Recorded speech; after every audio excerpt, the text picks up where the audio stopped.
Hello everyone, and welcome back into another episode of Matt Sports Talk. In this video, we are recapping all the women's opening round matchups. So without further ado, let's dive in. And the first matchup takes us to Indianapolis, Indiana, where the Knights of Marion faced off against Milligan out of Tennessee, and the Knights victorious here 76-66. And for the Lady Knights, they now are a perfect 8-0 at home in the opening rounds of a national tournament. So obviously that's really amazing to see that. And looking at stats in this game, for Milligan, they shot 40 from the field, so not too terribly bad. 36 from beyond the arc, 78 at the free throw line, converting 15 out of 19 attempts. Meanwhile, for the Knights really struggled in terms of the free throw line. They converted just 14 of 25 for 56%. They were better from the field, albeit by not a lot. 45 from the field. They were way worse from three at just 25. Now the Knights only attempted 8 3-pointers, and Milligan attempted 19 of them. So I guess that makes a little bit of a difference. And looking at stats for the Knights of Marion, Abby McNally, 9 of 16 shooting, 4 of 4 at the free throw line. She had yet another double-double. 10 rebounds, 2 assists, 1 steal, and 1 block. Madison Bailey, 2 of 6 shooting, 2 of 4 at the charity stripe, 3 rebounds, 3 assists, and 1 steal. Taylor Double, 3 of 8 shooting, 1 of 3 from beyond the arc, 2 of 4 at the free throw line, 4 rebounds, 3 assists, 1 steal. And Olivia Faust, who did not score in their opening round game against St. Xavier on Friday, as I alluded to in my recap video yesterday at our hotel. She did play a lot better yesterday, or last night I should say. 5 of 11 shooting, 1 of 3 from beyond the arc, a perfect 2 of 2 at the charity stripe, 7 rebounds, 1 assist, and 2 steals. Kenna Kirby, 7 of 14 shooting, 2 of 5 at the free throw line, 4 rebounds, 5 assists, 1 steal, 1 block. Off the bench, Kylie McNally, 3 of 7 shooting, just 2 of 6 at the free throw line, 3 rebounds, 1 assist, and 1 steal. Esther Sevilla had 1 rebound in less than 1 minute of action. Kennedy Fueling played 4 minutes, did not have any statistics. Zoe Wheeler played 6 minutes, did not score, but she had 2 rebounds and 1 assist. Eva Fisher played 5 minutes and was 1 of 1 shooting. And Emily Grimm played in 3 minutes of action, did not score, but she had 2 rebounds. And that was your matchup there. The next matchup takes us to Marion, Indiana, where the 8-seed Grandview Vikings out of Des Moines, Iowa, faced off against the Wildcats of Indiana Wesleyan. This was a really good game. I was at this game, obviously, because Iowa was the host site all weekend. It was a lot of fun. This was a really good game and a lot of fun to watch as far as that goes. The Wildcats, 71-60, the final score here, although, you know, I guess you could maybe argue it should have been at least 15 points because Grandview did get a couple of late baskets in terms of a layup and a free throw opportunity, as well as points off turnovers. So, but still, I mean, not too terribly bad for the Wildcats. Now, for the Wildcats in the second round last year, they had an 84-42 win against Northwestern College out of Iowa, and I knew that yesterday it was not going to be a similar result of that because Grandview, they were a super good team. They played Olivet Nazarene on Friday and won and put up over 90 points in that game. So looking at the stats for the Vikings, they didn't shoot too terribly bad, although you would have loved to have seen it, I guess, a little bit better. 38 from the field, 35 from beyond the arc. They only got to the line 11 times yesterday, converting 8 of those for 72%. The Wildcats got to the line 19 times, converted just 12 of those for 63%, so obviously that was a big difference. But for the Wildcats, they shot better from the field at 43. They were worse from 3 at 29, and then I alluded to their free throw percentage. And looking at the stats for the Wildcats, that rhymes, the stats for the Wildcats. Maddie Lawrence, the 6th-year senior, I should say, from Winchester, Indiana, 6 of 11 shooting. She had a really good game. 6 rebounds, 1 assist. Izzy Reed struggled shooting, but she did have 3 rebounds, 1 assist, and 1 steal. And how about Emily Mattingly? The sophomore from Evansville, Indiana, just lit it up, especially in the fourth quarter when the Wildcats outscored the Vikings 24-18. Mattingly, 4 of 11 shooting. 3 of 6 of that was from beyond the arc, with 6 rebounds and 2 steals. Boy, she had herself quite a game, that is for sure. Taylor Folkema also played really well, 7 of 13 shooting, 5 of 8 at the free throw line, 9 rebounds, 3 assists. And Lily Frazier nearly had a triple-double, but she at least had a double-double, came close to a triple-double.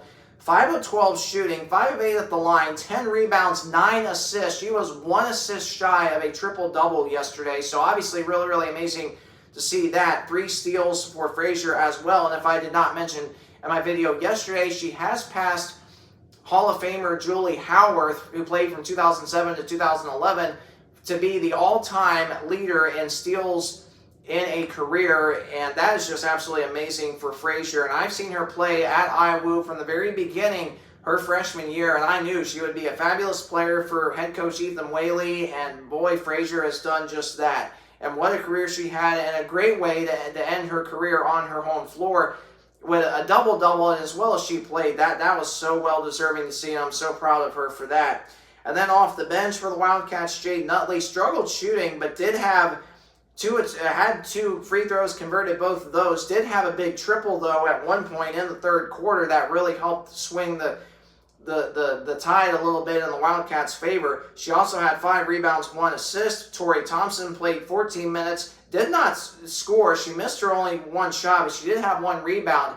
So for Thompson, she had a really, really good defensive effort yesterday, and obviously, for the Saltmore from Brookton, Indiana, she is going to be phenomenal in her next 2 seasons, so looking forward to that. 5 minutes of action, Corin Grivey converted 1 of her 2 shots, and Ellie Kelleher played 2 minutes and did not score, and that was your matchup there. And the last matchup takes us to Hastings, Nebraska, where the Broncos hosted the Foresters of Huntington. And for Huntington, I mentioned yesterday, they really stunned LSU Shreveport, a team that had only lost 2 games all year outside of conference. And for the Foresters, they were up at one point in this game, and really through the first 3.5 quarters, they were right with Hastings, and then the wheels fell off for the Foresters as they committed a ton of turnovers, committed 26 turnovers, and the Broncos can turn that into 35 points. So that obviously is a big factor in the results of this game. And for the Broncos, they didn't shoot the ball. I mean, both teams didn't shoot the ball too terribly bad. The Broncos 36% from the field, 24 from beyond the arc, 88 at the free throw line, converting 15 out of 17. The Foresters converted 10 out of 15 free throws for 66%, so there's your slight difference there. 35% from the field for Huntington, so pretty much identical to the Broncos. The Foresters, though, way better from 3 at 45%. And looking at stats for the Foresters, Bailey Kellum put the whole team on her back. 7 of 17 shooting, 12 of the 17 were from beyond the arc. She was a perfect 2 of 2 at the charity stripe. 6 rebounds and 1 assist. Kendall Yoakum had a really good game. 3 of 7 shooting, 3 of 6 of that was from beyond the arc. 7 rebounds, 3 assists, and 2 steals. Annika Nelson struggled shooting, but she did have 5 rebounds, 1 assist, and 1 steal. And senior Gabby Melby played well, 14 points for her, 4 of 11 shooting, 3 of 7 from downtown, 3 of 5 at charity stripe, 5 rebounds, and 2 assists. And what a career she's had for the Lady Foresters. It has been absolutely just amazing to see her play twice this year. And obviously, she is really, really going to be missed on that HU offense next season, I can tell you that. And Liv Raby really struggled shooting. 2 of 2, though, at the free throw line, but she did have 10 rebounds and 2 assists off the bench. Kendra Sheets, 1 of 4 shooting, 1 of 2 of that was from beyond the arc, 4 rebounds, 1 assist for her. Laura Valiente Marin, 18 minutes of action, 2 of 2 shooting with 2 steals, 1 assist, and 1 rebound.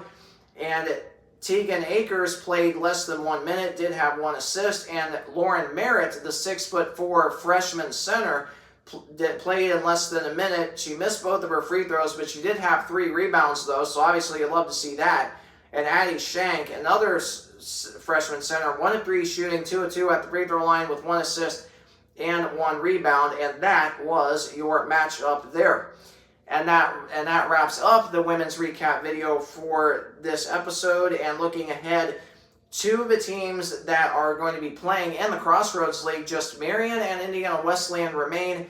Knights of Marion have a rematch with the Cumberlands. That game will be at 9 p.m.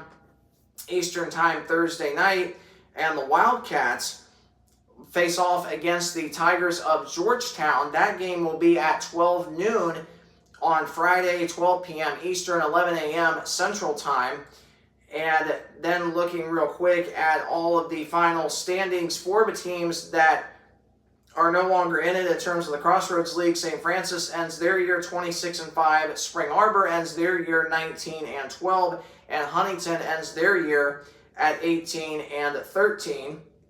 And looking very, very quickly at the men's standings, where all the Crossroads League teams are in terms of where they finished.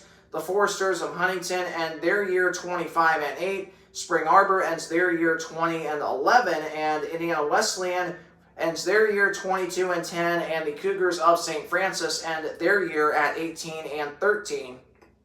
And that is an updated view of the standings. So, and thanks so much for watching these videos, and I hope these videos have been really, really helpful to you. It's been so much fun doing them, and as long as the Crossroads League teams are still in the national tournament hunt, or field I should say, I'm still going to be doing these recap videos, recapping those games, and then after each individual round, I'll record a video sharing with updating you at a look at my women's bracket. And I'm not going to do that until tomorrow because, as I have alluded to, there is one more opening round matchup game that is being played today, Langston and Dakota Wesleyan. So once that game goes final, I'll officially update or we'll have an updated look at my bracket. That will be coming your way tomorrow. If you did enjoy this video, please either like, comment, or subscribe. Any one of those options helps me out greatly, and I appreciate any feedback that you provide me. Thanks so much for watching this video. Have a great rest of your day, and God bless.